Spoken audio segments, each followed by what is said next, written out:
Evening, good morning, good afternoon. Welcome back to ACI Fundamental Course 6. We're doing our 5th class today, which is a very interesting class on emptiness and karma. But before we get started, let's please just focus for a moment on our motivation for being here. The more clear and heartfelt we can make it, the more powerful the seeds that we plant by being here in this class.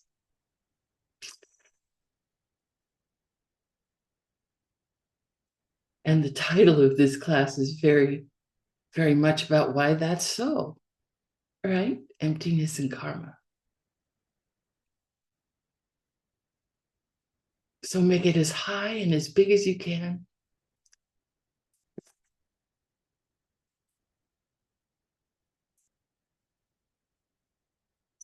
And if you would like to join me in prayers, please do.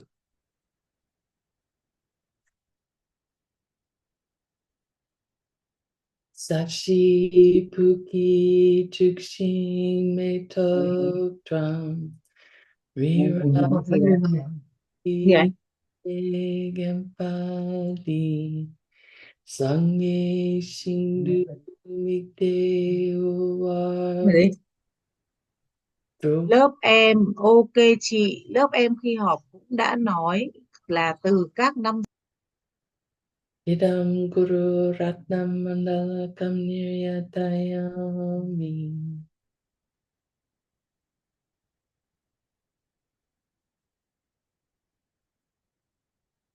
Sangye Chiram Soki Chuknam La Changchu Pardu Dakni Kyapsu Chi Daki Jishe Ki Pe Sunam Ki Drola Penshir Sange Druparsho Sange Chiran Soki Chukdam La Changchu Pardu Dakni Kyapsu Chi Daki Chishe Ki Pe Sunam Ki Drola Penshir Sangye Druparsho Sangye Chudan Soki Chuknam La Changchu Pardu Dakni Kyapsu Chi Daki Chishe Ki Pe Sunam Ki Drola Penshir Sangye Druparsho.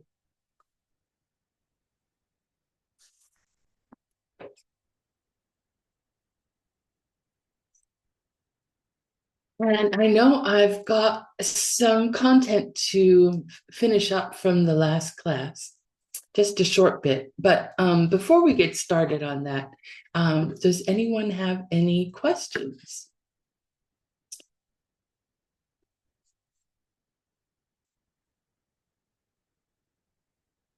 from our last class?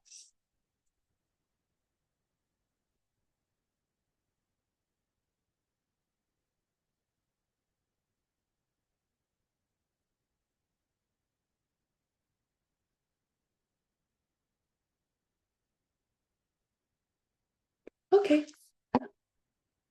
I'll take that as I'm excited to continue on, Utpala. Okay, so remember last class, we were talking about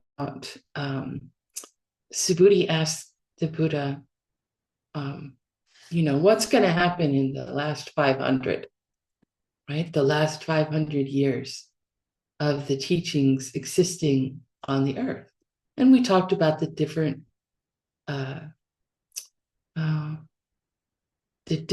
ideas of when the teachings were going to disappear from the earth, what it means for the teachings to stay or disappear. We talked about physical teachings. We talked about teachings as they live in the hearts of living beings. And Chenny Lama, Chenny Drachma Shedrup told us that he concurs with the prophecy of 5,000. And so, Jessica, I see your question, and I'll get to it right after I talk about this last bit. Okay? So then now Subhuti says to the Buddha, oh my gosh, so I'm, of course, paraphrasing. He didn't say, oh my gosh. He said, Shakyamuni, holy Shakyamuni, please, will there be anyone left in the last 500 who could understand the Buddha's teachings? And Shakyamuni says, like, hold on, don't ask that question. Don't ask that question. That's a stupid question. So Buddha asks again. And the Buddha says, of course, there will be people in the last 500 who understand these teachings. There will be bodhisattvas who understand these teachings, which is good news for us, right? It means it's still possible for us to understand these teachings. And he says that the bodhisattvas who understand these teachings are bodhisattvas who don't think four things exist.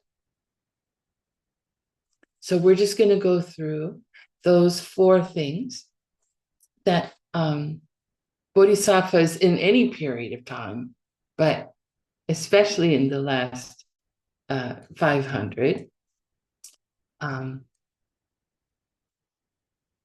understand do not exist, okay? So I'll just pull out the Tibetan, get the chat. Okay, great. Move you over here. All right, yay. So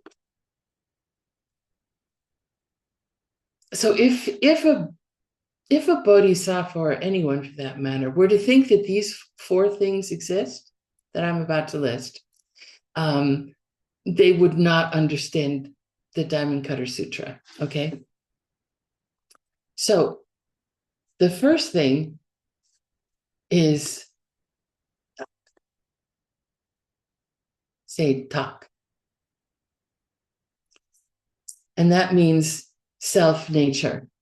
And Master Kamala Shila in his commentary says it means specifically me. Me. Self-existent me. A self-existent me is the gacha. We talked about a gacha before. It's the thing that emptiness is empty of. It's the thing we deny when we say that something is empty. And we deny a self-existent me. So is there a me that's Есть ли какое-то я, которое is there a me that does exist? который реально существует, который действительно существует? We seem to have some spillover from one of the translation channels. Такое произношение из одного из чатов переводчиков. Perhaps Russian? Возможно, русский. I'm going to stop share and see. Maybe I'm on the wrong channel. No? Я, может, Yeah. Do we have anyone with technical expertise here who can help? Well, let's just continue on and see if it continues. I think we're okay now. Okay, good. So that's the first one, a self-existent me, the talk. The second is semchen. And we've had this word before as well. And it's a being who has a mind, right? A living being, a sentient being, sometimes you hear. Um, and what this is code word for is self-existent mind, self-existent my mind, self-existent my body, self-existent anything that's mine, my things, my car, my house, my friends, my teacher.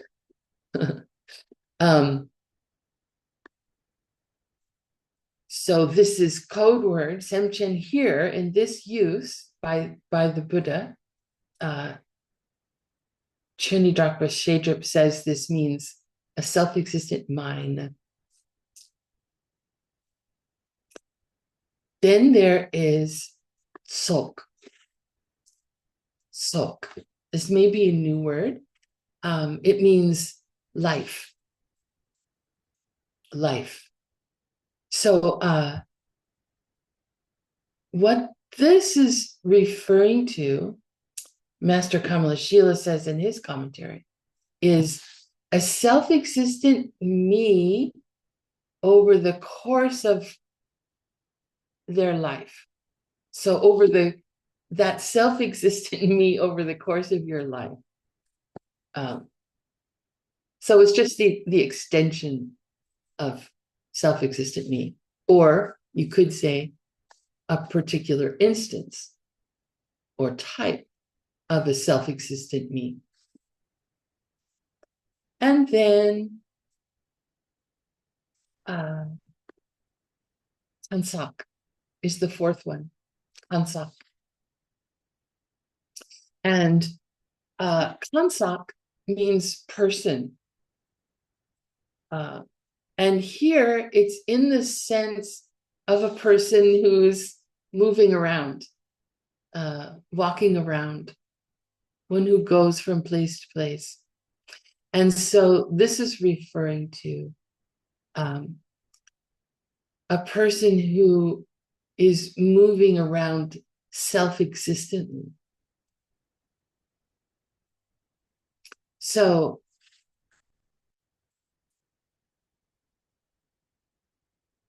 the Shakyamuni Buddhist says that bodhisattvas in the last 500 who understand that these four things, the self, me, mine,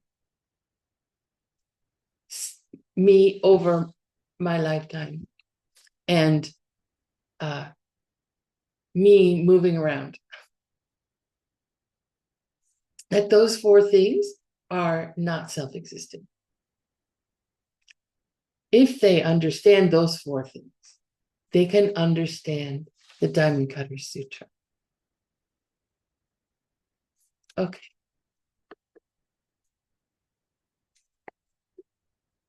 Okay, let's see here. One of the questions is, Jessica asked, is it only the enjoyment body of a Buddha that has the marks and signs and the emanation body doesn't have? So when we think about emanation body, think about primarily of the body that appears to humans back 2,500 years ago. So this is the body that has the long earlobes and has the protrusion at the top of the head, has the golden colored skin, has the jet black hair. All those marks and signs are of the what did we call it? We called it the choku, the highest form of the emanation body. And if I recall, the enjoyment body also has the marks and signs. But the Buddha can also emanate as other beings, both human and animal. And the Buddha can emanate as inanimate objects, like a bridge or a tree. So the emanation body is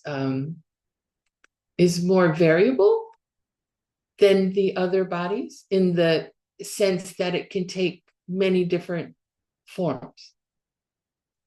And what forms it takes, of course, is dependent on the karma of the person who perceives them in that form.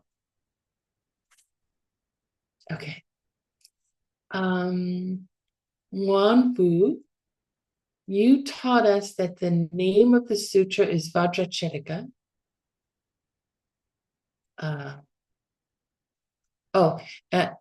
And then in the reading material, we see the longer name, Arya Vajracharika Nama Prajnaya Paramita.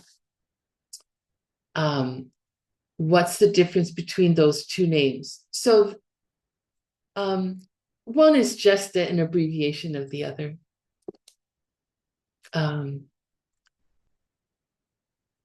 Yeah. The more formal name is the longer name. That's the name you'll see in a bibliography. And the shorter name is the name that you'll hear people talk about when they're talking about this sutra. They call it Vajracharika and don't go through the full long name. Okay. Great. So now let's go on to class 5, emptiness and karma. So we start off this, we're at the point in the Diamond Cutter Sutra where Subhuti, where the Buddha asks Subhuti, what do you think, Subhuti?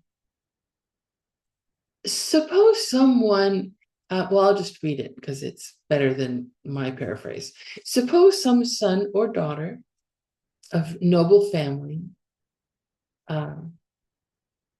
will shape all the planets of this great world system, a system with 1,000 of 1,000 of 1,000 planets, and fill them all up with the 7 kinds of precious substances, and then offer them to someone.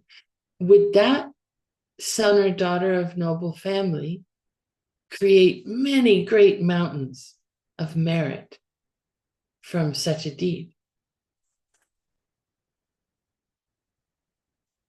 So the Buddha is asking Subhuti, if somebody took what we call a third order world system, and we're going to get into those different world system orders, and you filled it up with precious substances.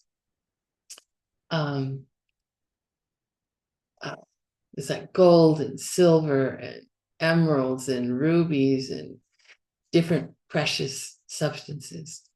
And you cover the planet,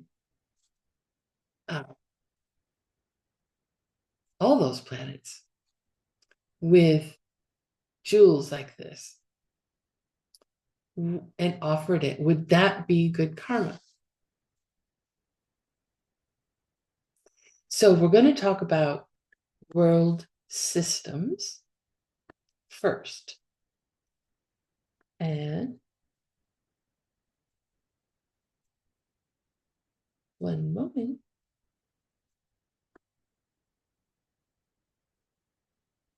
Okay.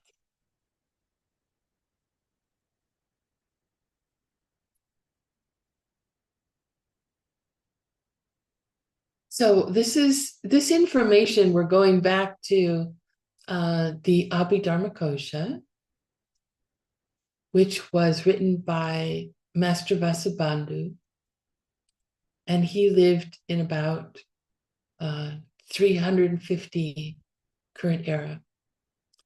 And the Abhidharmakosha describes a lot of detail about, uh, they're like the scientists of their day.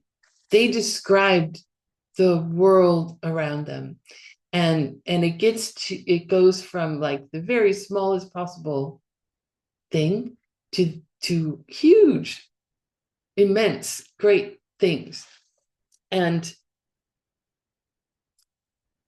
in the third chapter, it talks about measuring space and time, and it gets into really large numbers. And it talks about like time in the sense of a kalpa. You may have heard this word before. It means an eon, very large numbers of years in eons, and the creation of world systems and the destruction of world systems. We get into that more in course 8, I believe, of the foundation courses. So let's talk about these. There's 3 types of world systems. The first type is called Tong Chipu. Tong Chipu. And Tong here, it means emptiness, but here it means thousand. So if you see Tong with a number like Sum or something, you don't think empty 3? No, it means 3,000. So Chipu, this means, and we're going to get into this word chi in some kind of fun detail in next class. But Chipu means general, a general type. So what this means, Long Chipu, is a world system that's made up of 1,000 inhabited planets. So 1,000 planets that have life in the way that we have life on Earth, with the different types of beings, right? We have humans, animals, then we have the beings that we can't see but are talked about in the scripture, hungry ghosts, hell beings, and then we have demigods and devas. So we have these different kinds of beings.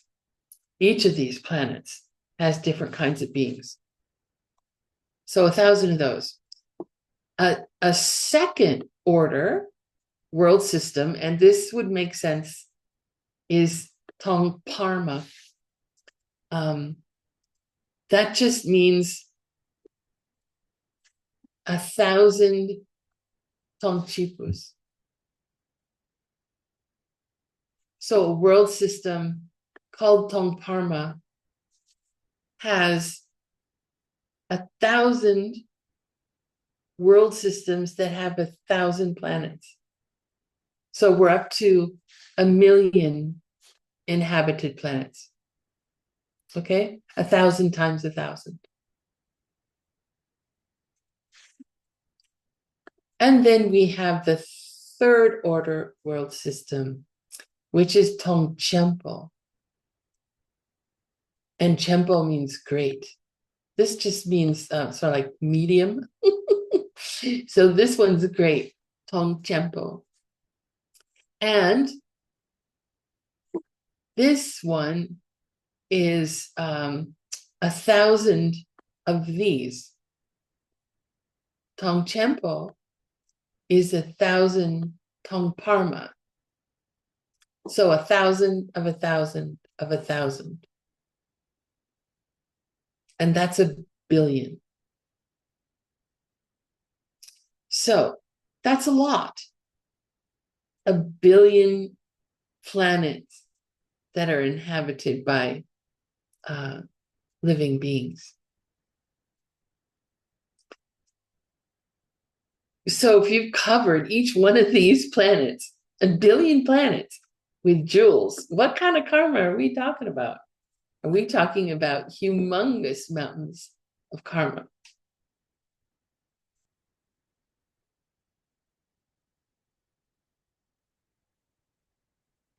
Well, we have to talk about, before we can talk about if there are going to be mountains of karma, we have to talk about time. Time. So we can talk about the relationship between cause and effect.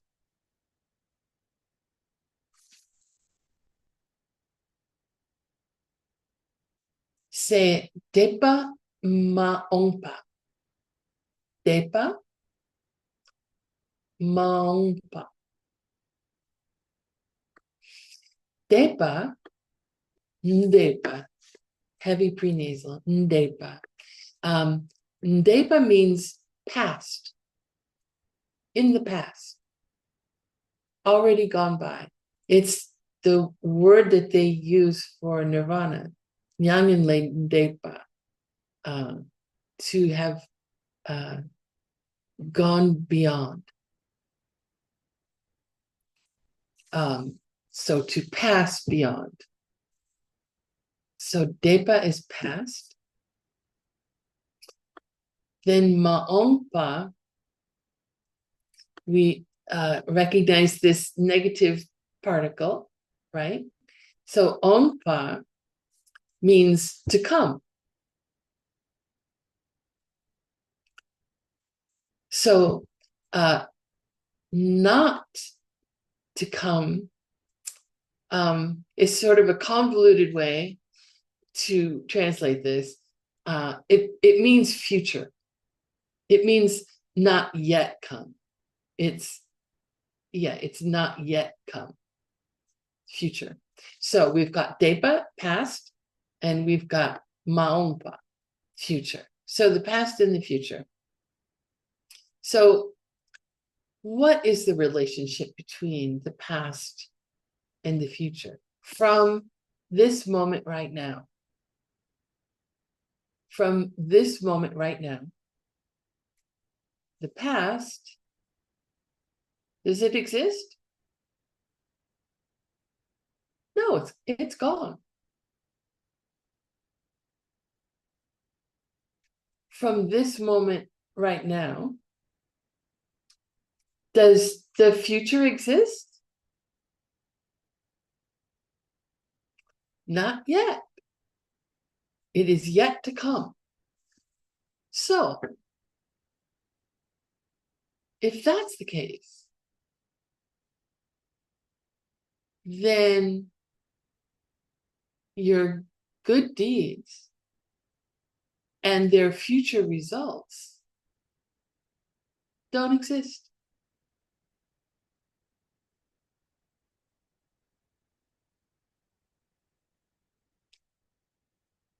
Right? If the past doesn't touch the future, how can a cause touch a result?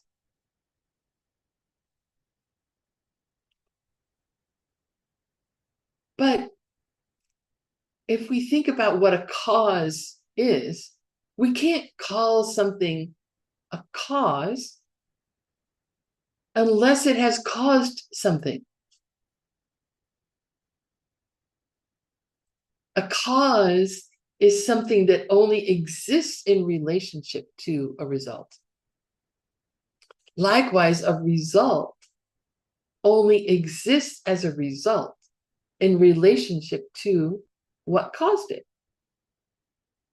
It's like father and daughter,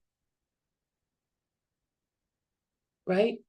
There's no father who exists without a daughter or a child, right? You're only called father when the daughter comes. And a daughter is only called daughter in relationship to a parent, to a father or a mother. Those two are independents of each other. But they never touch. The cause, unlike a father and daughter, the cause and the result don't exist at the same time. And I think we get more into that in other classes. But the key for us here is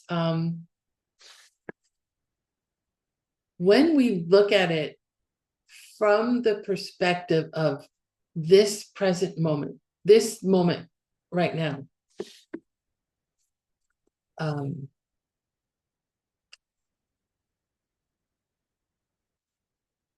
there is no cause, there is no past, and there is no future. There's only this moment right now. There's only the present moment. We have to look at it over time, right? There has to be a period of time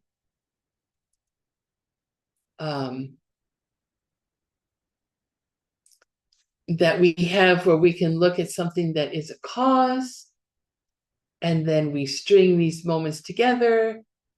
And even though they don't touch the cause and the results, there's still then going to be a result because it's a cause. Causes are things that have caused a result. So we have to have this period of time.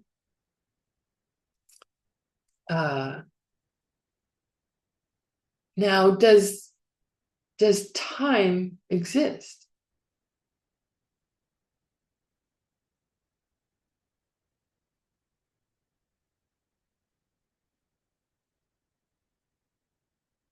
We have this present moment. In this present moment, there's no past, there's no future. Even conventionally, doesn't exist, right? The only way we have time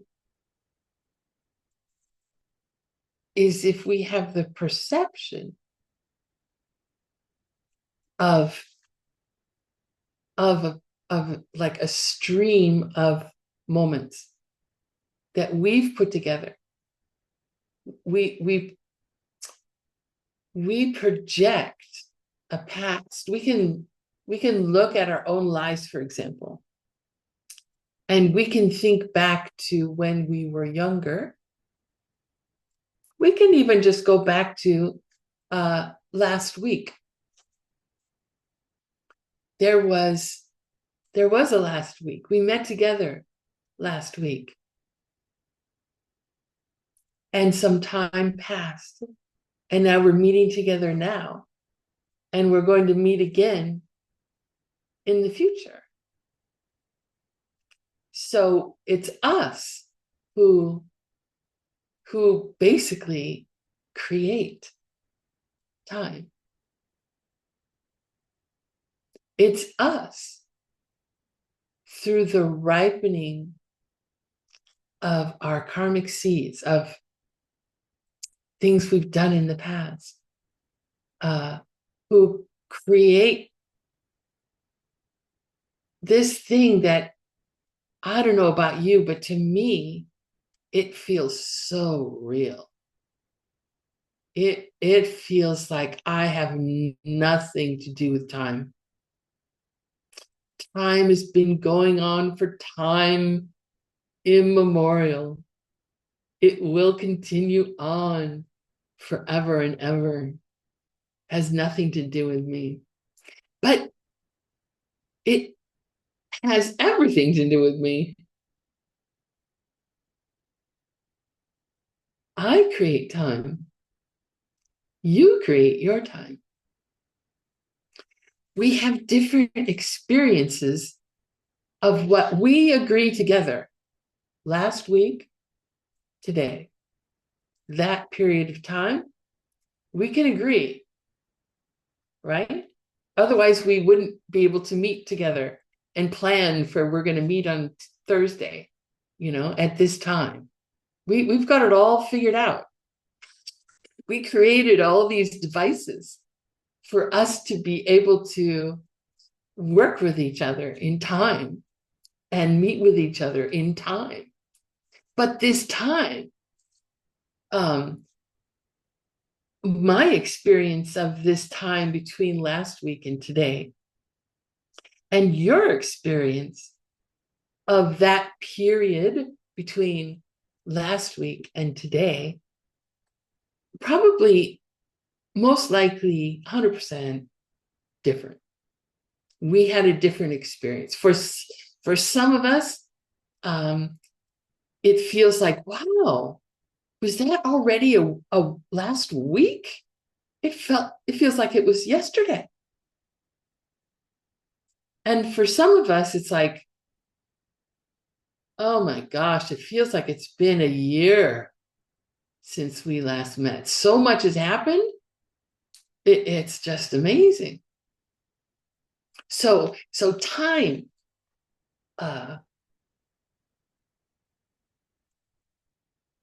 such an interesting thing. I long had this feeling that if I could figure out time, I could figure out, I don't know. Certainly I could understand how it is that an enlightened being can see every object of the past, present, and future in one moment. In each moment. Yeah, so short answer is time does not exist from its own side. But I mean, if we look at it, it's really quite profound. And when we think about, oh, the Buddhist teachings are going to last for 5,000 years after his passing. Well, what's that? No?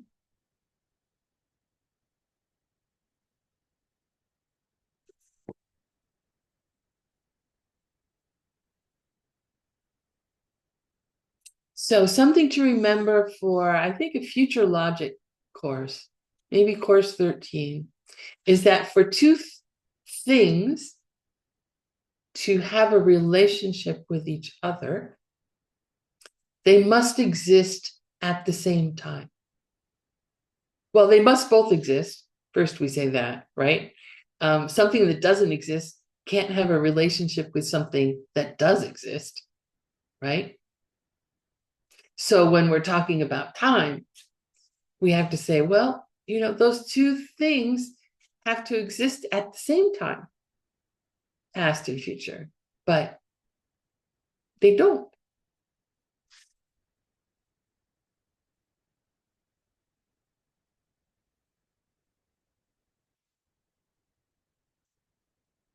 And there are different Buddhist philosophical schools. We've kind of touched on this before, but not in this course, really. But there are different philosophical schools in Buddhism, and they have different ideas about how things are and how things are not, right? How things work and how things are empty. They talk about these two ideas differently. And with relationship to time, the schools think about time differently, about whether past, present, and future exist at the same time. Some schools say no. Some schools say yes. And it's not in a progression like you think it might be. The lower schools say yes. Middle school say no. Highest school says, yep, they exist at the same time. Whoa. And they mean something very different than the lower schools do. So, past, present, future are all tanye takpa, which means labeled by your perceptions, your conceptions, your thoughts. And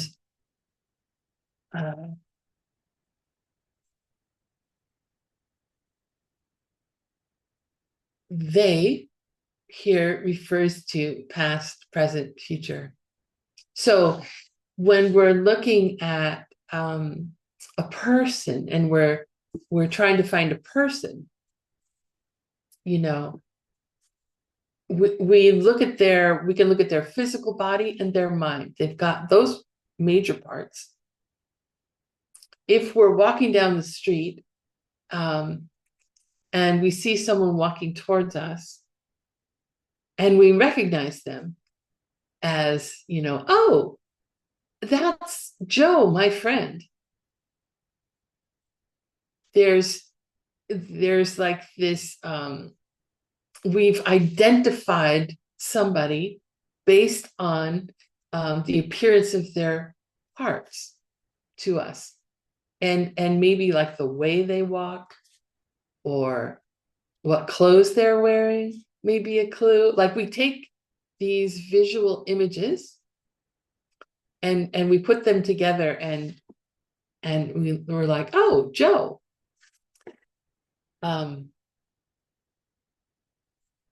But Joe, like we were talking last time about Utpala, or 2 times ago, Utpala the nun. Is Utpala the nun the shawl? No. And we looked at all the parts. Not all the parts, but a lot of the parts. And we don't find Utpala the nun in the parts. So we don't find time in the parts of past, present, and future. We did that. We put them together with our projections and made time. We're so clever. So time is empty. Time happens for us because it's empty. Time could not happen for us. We could not experience time if it were self-existently time. Impossible. Nothing would ever move, right? because it takes time to move. It takes time to create something. We created the time that it takes for something to create something else.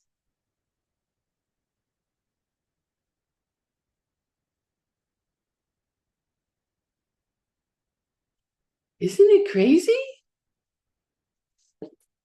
These things that we think are, that really exist for everybody in the same way. Oh, blue is blue. Oh, time is time. Oh, up is up. Oh, down is down. Oh, happy is happy. Oh, sad is sad. We think, we think they're real. We think they have some existence independent of us, that we have nothing to do with it. It's not just about whether or not somebody yells at us. It's not just about whether or not we get roses from somebody. It's everything, everything. And it's good to when we're walking down the street to think about this. Be careful not to run into anybody or trip when you do this, but it can be fascinating. Like this sidewalk. This sidewalk sure feels like it's real. It's here for everybody. Everybody's walking on it. Everybody sees it. It's a thing. Is it a thing?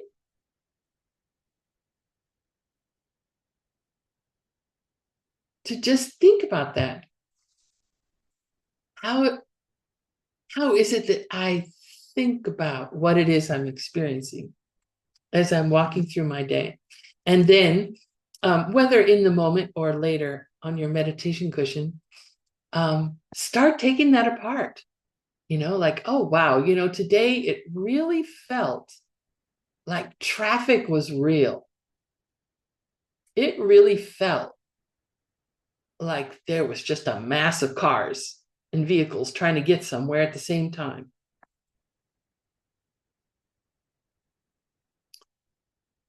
Where did that come from?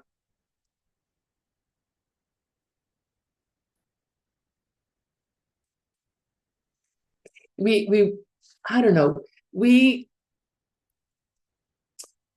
diligent in our practice. We hear these teachings, and we can see uh, the possibility of a future existence where we are totally awakened and seeing things clearly and benefiting every living being on every planet, and that we want to get there. And so it can be easy to just say, yes, things are empty. Yes, things come from me. But slow that down a little bit. Have your day-to-day experience fully and examine it. How is my mind? What mistake is my mind making exactly when it thinks that the sidewalk is real, or that last week was real?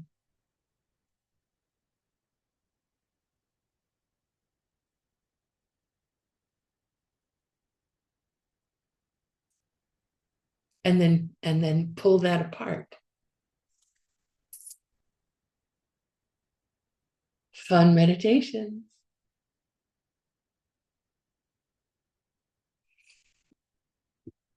So, one way that we can examine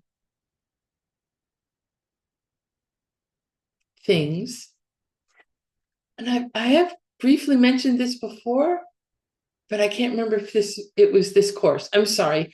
I'm teaching courses in quick succession.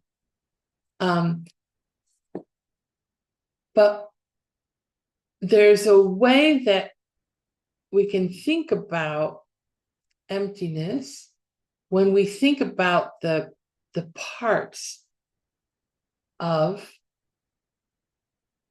an act. And this, well, let me just start rather than trying to be all complicated. Okay, so we're looking at our, would it be a good deed to cover all billions of planets with jewels and make that an offering? Is that a good deed? Well, that results in mountains of merit.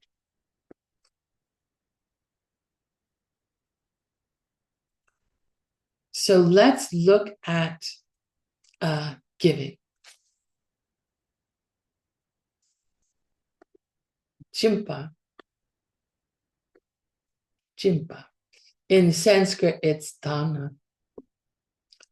Dana. So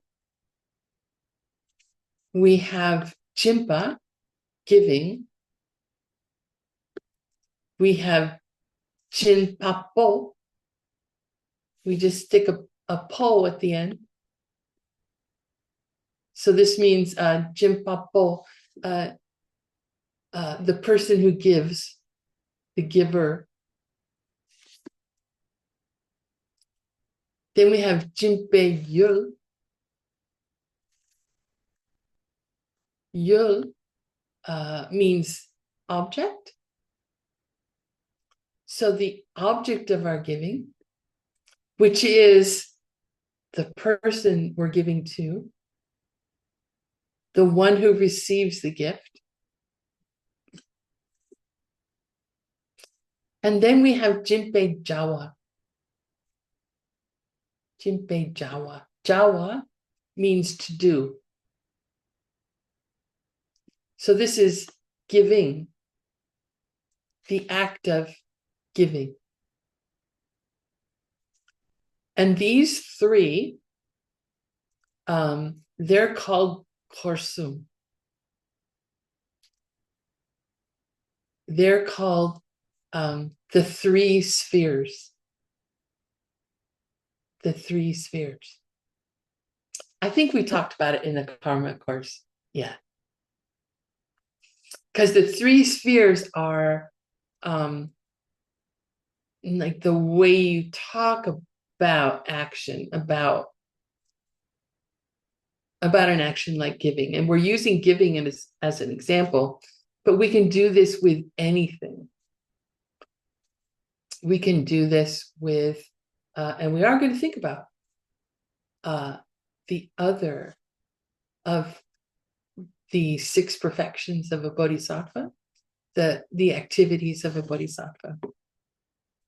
So the 3 spheres.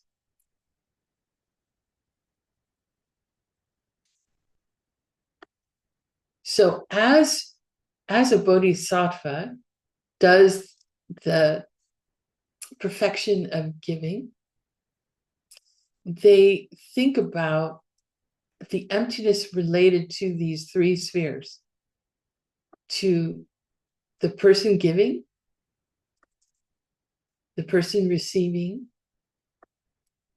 and the actual act of giving. And what they're doing is applying sherab, which is the wisdom which understands emptiness. Right? It's the wisdom that understands emptiness. And for a bodhisattva, right, if they're on the first level or above, they have seen emptiness directly. So when we say that they have wisdom, they have the kind of wisdom that I don't have yet. I have an intellectual understanding, and I can use that in my day-to-day life. They have the wisdom, Sherab, that comes from their having seen emptiness directly.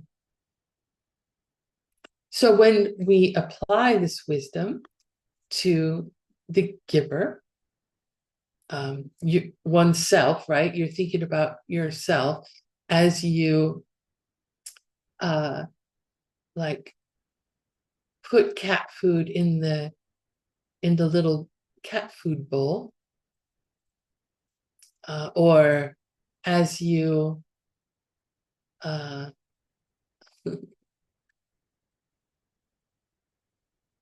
as you wash the dishes.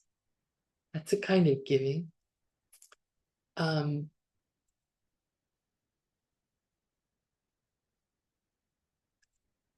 You recognize or understand that you are empty, you lack a self-existent nature.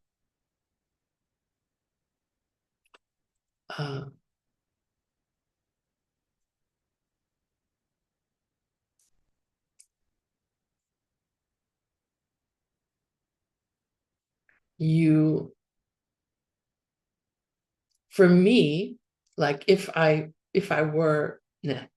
So for me, if I use my intellectual understanding of emptiness as I'm doing something and I'm looking at the emptiness of me, I'm seeing that that the way I perceive myself, like what kind of person I perceive myself to be, Utpala, the translator, or Utpala, the nun, is just a projection of my mind. And it can be Utpala, the Buddha. I can't make that happen right now. I can't just say that. Utpala, the Buddha. That's ridiculous. But this label is forced on me by what I've done in the past. I see myself, Utpala the nun, Utpala the struggling teacher, because of what I've done in the past. The ripening of these seeds forced me to see myself that way. So those are the kinds of things you think about in terms of the emptiness of the giver. I also like to think about, they didn't talk about it in this text, but I'd like to think about that the emptiness leaves open the possibility that it could be something else. Like as I'm giving and the thing I'm giving and the person I'm giving to, they could be, my karma could be forcing me to see them all as ordinary. That me suffering Utpala is handing a pen to a child.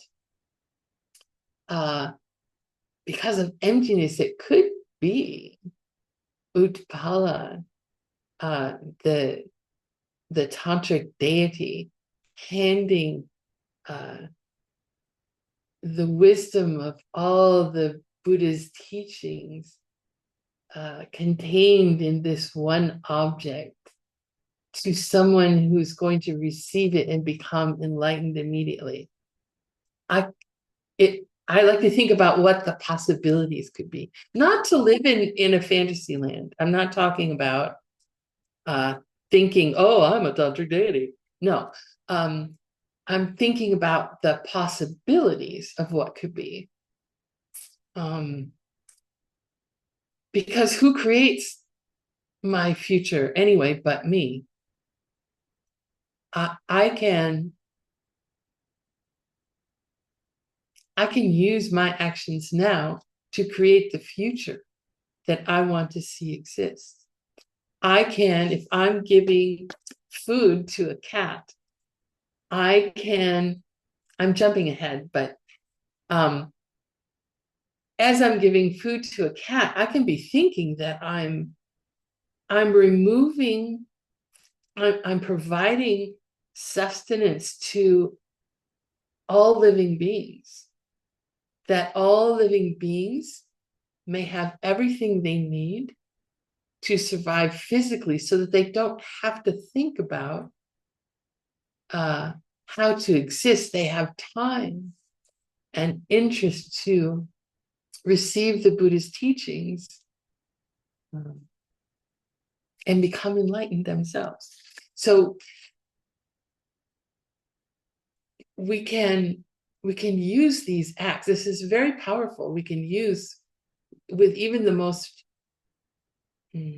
mundane activity, wiping our butt after we poop. We can change that.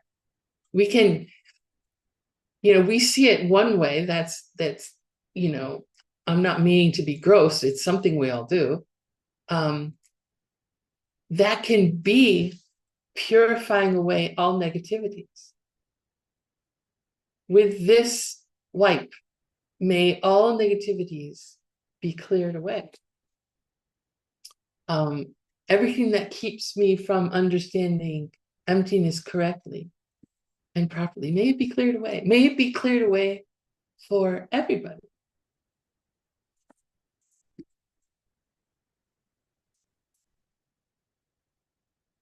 So the emptiness of the person we're giving to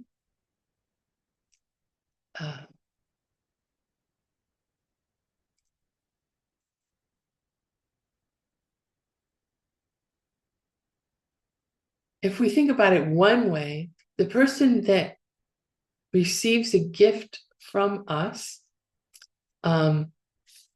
we have our perspective of the interaction between the two of us, and then they have their perspective of the interaction. From their perspective, we can think that they had the karma to receive this thing from us.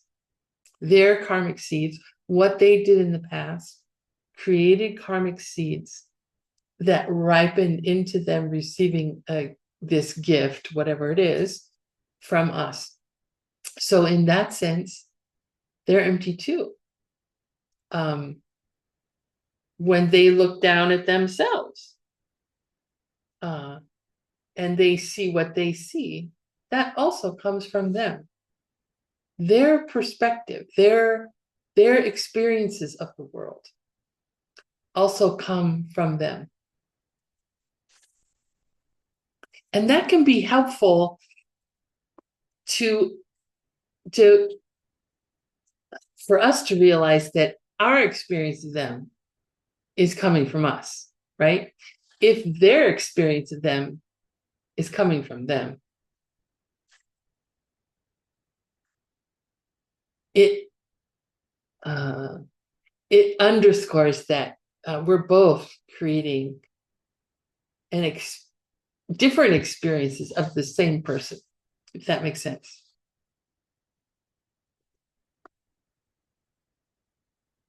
Did that make sense?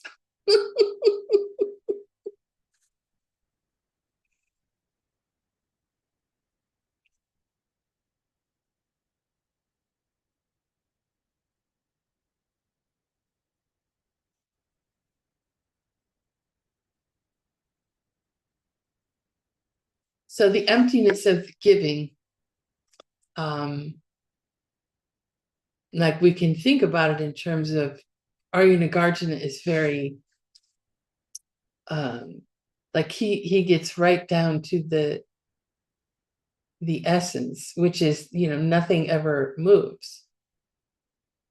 So giving, if it's an action, must be a projection. there is no such thing as starting or stopping. So how could you start to give a gift? How could you continue to give a gift? How could you complete the act of giving if it weren't coming from you? Impossible. Impossible. Sometimes you'll hear when they talk about the empty or the three spheres, you'll hear that the gift itself is the third sphere. So the giver, the person receiving the gift, and then the gift itself. So some people say it goes that way. Some people say that the third one is the act of giving. So I like to cover my bases, and I do four. I do giver, person I'm giving to, what I'm giving, and the act of giving. I think about all four of them, just in case. Okay. So we just went through the first of the six perfections, right? And talked about the three spheres, the way of thinking about how that bodhisattva activity is empty of any self nature from its own side. Now, the Buddha says something very radical, and I'm going to read it to you quickly. We don't have time to go through each word. So it's this lovely phrase right here. Parchin dang po nga po de serchin dang drel na paro du chimpe ming mito.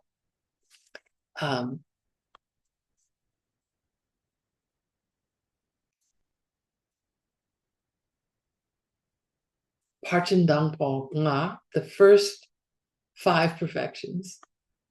Serchin dang trelna, if they lack the perfection of wisdom, they don't deserve the name perfection. If the first five of the six bodhisattva activities are done without wisdom, the perfection of wisdom,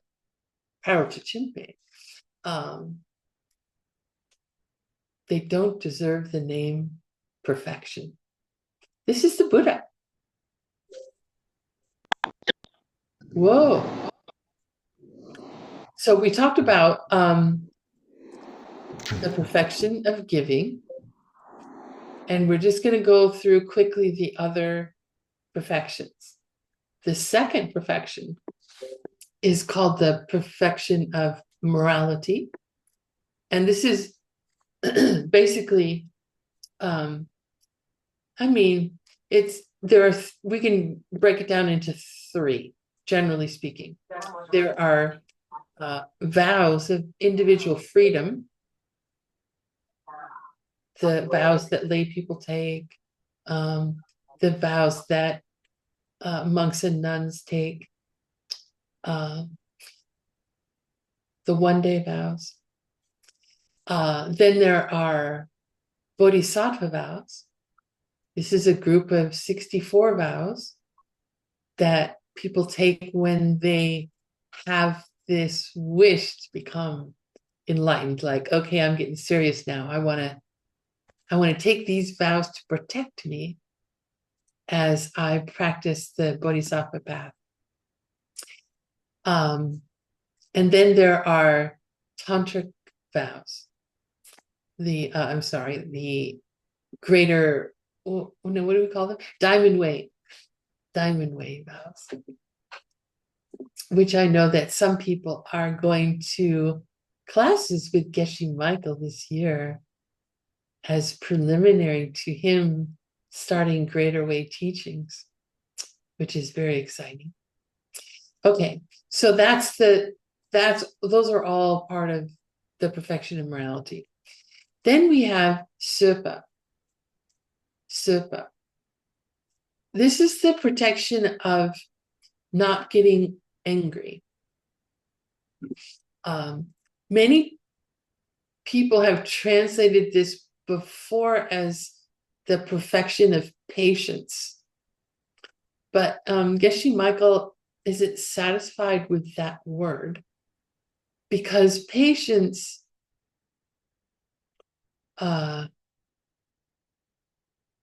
it can include, like, we could tolerate something that's going on, but still have agitation in our minds, even though we're tolerating it. So it's the perfection of, it's really not getting angry when you normally would have.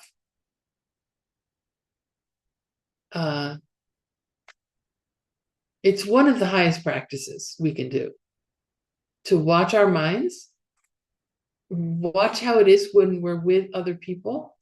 And we can make ourselves angry too. So watch how it is when we're with ourselves. And things happen, like, say you drop a cup and the cup breaks. Why get angry? The cup was broken the moment it came into existence. Its ending already existed. I just brought that along. That's all. No need to get angry. Oh, I dropped a cup. That's my favorite cup. No, the cup was already broken.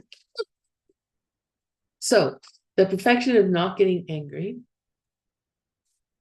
Then we have Sundru, which is, that's my, when I took refuge vows, that was the name I was giving, Sundru.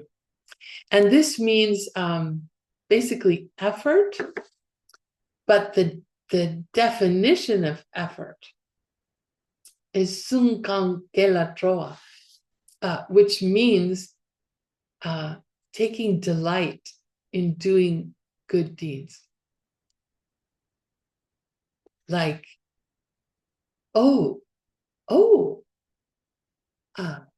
this group retreat I'm at, they need help. They need someone to ring the bell at 5 a.m. to wake people up, to meditate. Oh, I want to do that. I want to rouse everyone so that they can get on their meditation cushion and get all the closer to becoming fully enlightened. Yeah, I want to do that. Being very happy. Oh, the college needs cleaning. Oh, I'll do that. So it's no mold grows, and the place stays clean and pleasant for other people to enjoy. I'll do that. I'm happy about that. Then the fifth perfection is the perfection of concentration, samten, meditative concentration. And then the sixth is shera, the perfection of wisdom.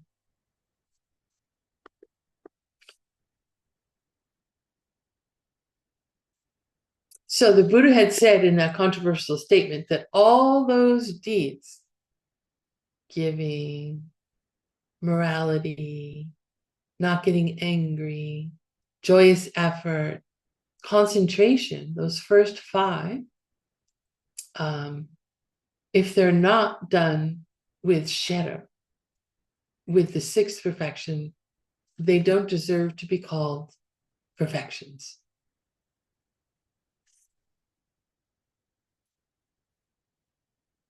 So let's look at this word perfection. In Tibetan, it's paro tu chinpa. Paro, 2, chinpa. And in Sanskrit, it's paramita. Paramita. Paro or para in Sanskrit, paro means the far side, the other side. Like if you're on the bank of a river, then the other side of the river would be paro, the other side. Another example would be like if you're on a mountaintop in a range of mountains and you see another mountain, that other mountain is paro. It's on the far side. Two means two. Chinpa means gone.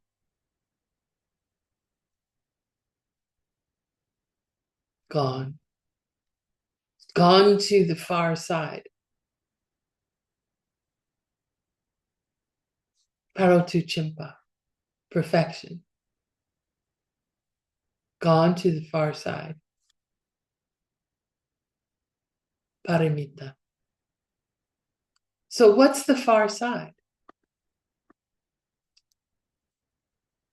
For a bodhisattva, the far side is total enlightenment, right?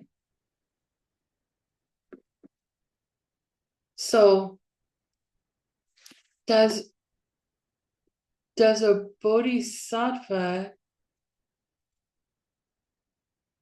have perfection?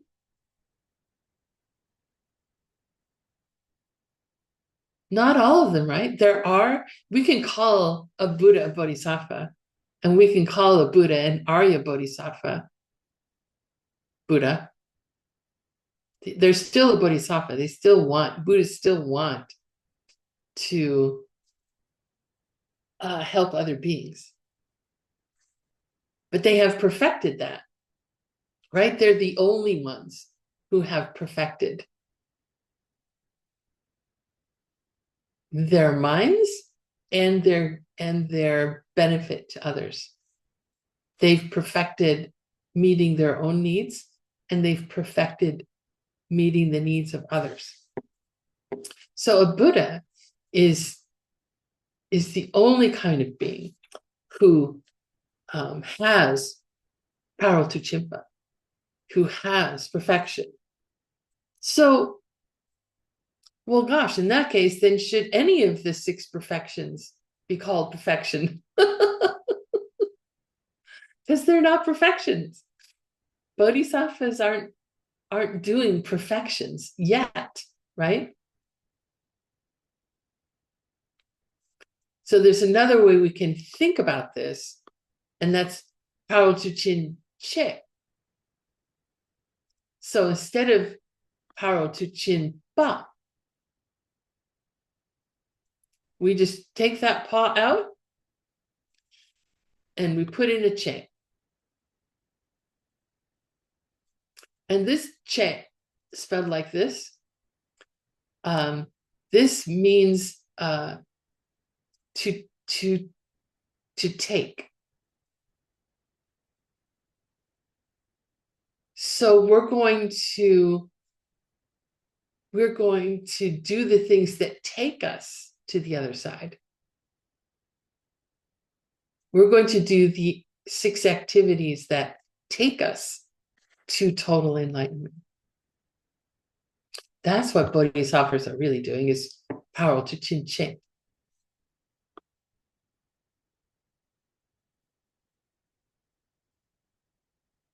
So what is it that makes these 6 perfections the activity of a bodhisattva?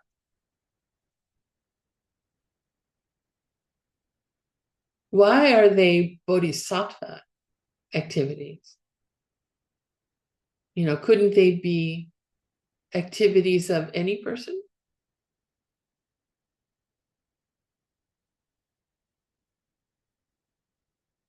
For the sake of others, yes. But there's something a little more, a little stronger than just for others' benefit. Because we can be a nice person, right?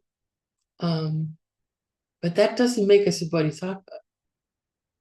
What makes us a bodhisattva? The wish to become totally enlightened in order to benefit others, right? And here is Maitreya's definition of bodhicitta, the wish to become totally enlightened ourselves in order to benefit all living beings. Does that say include anything about emptiness?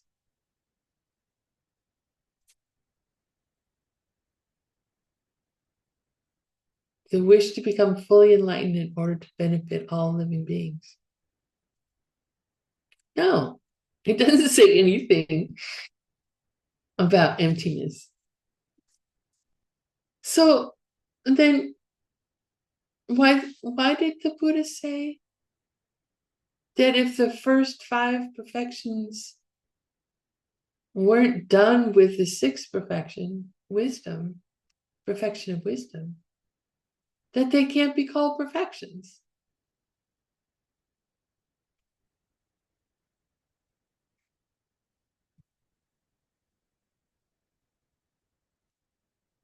They're called perfections because they are done with the wish to attain enlightenment in order to benefit all living beings.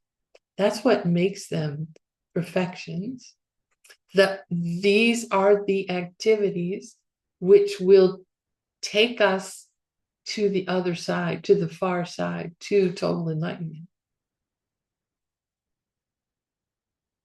And in fact, they are presented in the order, like they each feed on each other. And as we do the perfection of giving, we're creating the merit to be able to take on the vows of morality. When we take the vows of morality, all the things we do in keeping our vows create. Did I miss one? No. All the vows that we do make it possible, even possible, for us to not get angry, right? The vows are such a protection. And then not getting angry, when we're not getting angry, the mind is more joyous. The mind can see the possibilities of doing benefits for other people and taking delight. We can't be delighted when we're getting angry all the time. And then taking delight in doing good deeds, which means benefiting others, means we're creating lots of karma, planting lots of positive seeds to be able to concentrate. And then through concentration, we are reaching the platform to be able to see emptiness directly so that we can have the perfection of wisdom that we can then apply, going back down to the first one, to our giving, to our morality, to our not getting angry, to our joyous effort, to our concentration, and to our wisdom. They cycle. As we do them, they're reinforcing each other.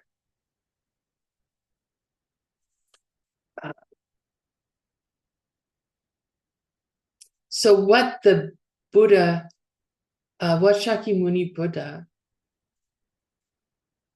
was saying here says Chuni Lama Drapa Shedrup, is that wisdom is important. Wisdom is not what makes something a perfection, but it is crucial to the practice of the perfections.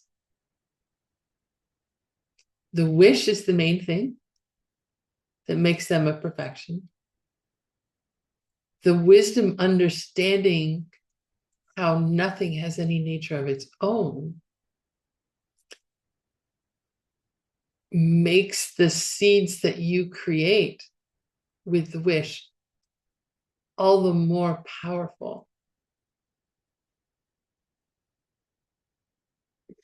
And if you think about it, we talked about the 5 stages, I'm pretty sure, right? The path of seeing, for someone who has the wish to become fully enlightened, the path of seeing, that is also, you become on the first level of Bodhisattva track at the same time. So the next path of the 5 paths is the path of habituation, becoming used to what you saw, right? Having seen emptiness directly, you then become used to that. You're on the first level Bodhisattva. Now you've got the 6 perfections. These are the way you get used to what you saw.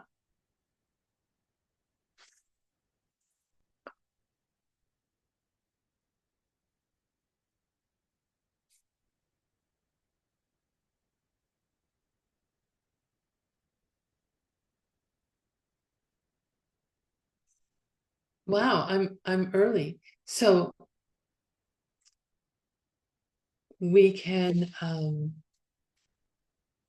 if there's a quick question, we can do a quick question.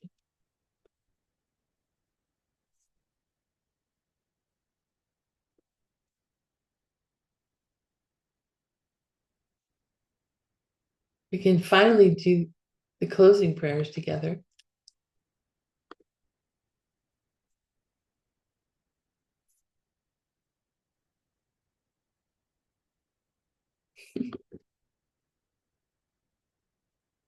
So think about again your motivation for being here. Think about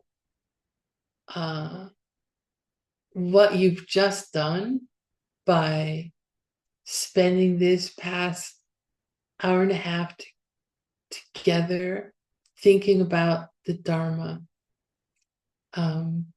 hopefully having understandings of the teachings, being together with other people who have the same interest you do, becoming the most perfect kind of being that you can be. Think about the great good fortune to be with people who can translate into a language you can understand. Think about being alive at a time when we can meet together, even though we're on different sides of the planet. We can meet together at the same time. Think about how we live in a time where there is a man, Geshe Michael Roach, who, through his wisdom and understanding, created these courses for us to understand teachings we need to advance on the path. And now take all of that and dedicate it towards reaching your highest goals.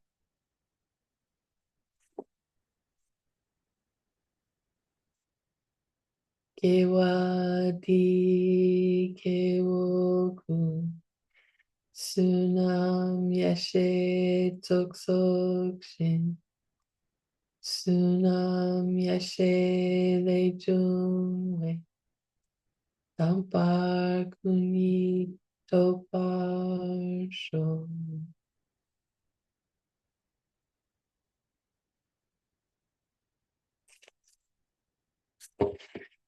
Thank you so much for allowing me to share these teachings with you. Have a wonderful couple of days, and we'll meet again in 2 days and talk about what is it like to see emptiness directly. Okay, have great fun. Thank you so much. Thank you so much, Thank you so Venerable much, teacher. Utpala. Thank you so much, Thank you so much, teacher. teacher. Thank you so much, Mr. Khoi. Yay, Mr. Koi. Thank you, teacher. So, Thank you, Khôi. And Shnar, I don't know if I'm pronouncing your name correctly. Shinar and Bye. Katie. Those are the ones I can see. I know there's more. Please stay, Venerable. Okay, see you Thursday. Thank you so much, teacher. It's a great